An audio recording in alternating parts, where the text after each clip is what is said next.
Rick Rubin, about 5 years ago, saw me performing an extract of my poetry on a TV show when I was visiting New York with a show that I'd written. And he just so happened to be watching this TV show, or somebody showed it to him, and he called me up. That's it. Uh-huh. You just got a call from Rick Rubin, and there's the album. No. No. He called me up, and he had an idea about the kind of record he would like to make.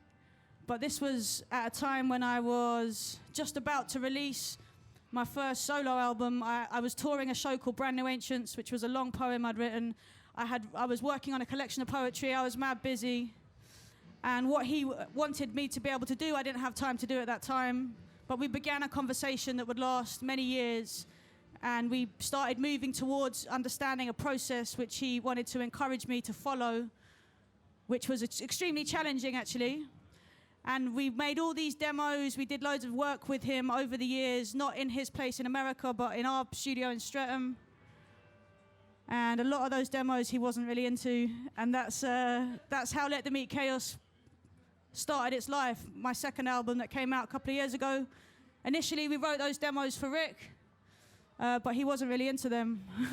But we were into them, so we put that album out. And this album that's coming out in 2 weeks is the culmination of many years of trying to find this process and feel confident in it and have my integrity intact while at the same time following someone else's guidance. Yeah, because Rick really pushed you more towards spoken word, didn't he? Yeah, he wanted both me and Dan Carey, who's the guy that writes the music, he wanted to push us both to break all of our conventions. Everything that we felt comfortable doing. So for me, that's rapping. For me, that's rhythmic technique. For me, that's narrative technique. Rick just wanted me to get rid of all of that and just get closer to the essential core of the lyric, which was an extremely hard thing to do. And for Dan, Rick wanted Dan to break away from all the conventions of hip-hop beat making or anything that made Dan feel comfortable, like he knew that this was a cool sound. Rick was not into that. He was more into the kind of more abstract electronic loops, etc. He was trying to encourage us to do something that was completely without convention, basically. I have Isabel here who wanted to ask you something about the writing process, but you already told so much. Yeah.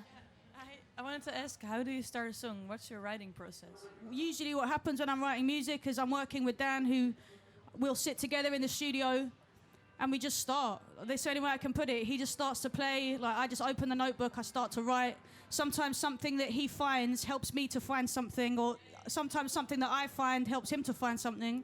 Sometimes I'll put down a first draft, or I'll just freestyle something, and that moves him to change tack and try something different musically, and that moves me to change tack. So it's a really mutual process that is as mystifying to us as it is to anybody else, you know. With these things, you can talk about it once it's finished. Once an album's made, you can say, oh, this is what happened. But to be honest with you, truthful person to person, I've got no idea about the creative process any more than anybody else. It's a mystery. Anyone who says it isn't a mystery, they're lying to you.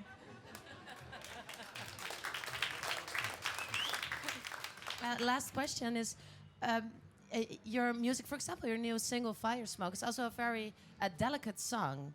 Do you think this environment, the festival environment with a lot of noise surrounding, is the best place to perform your art?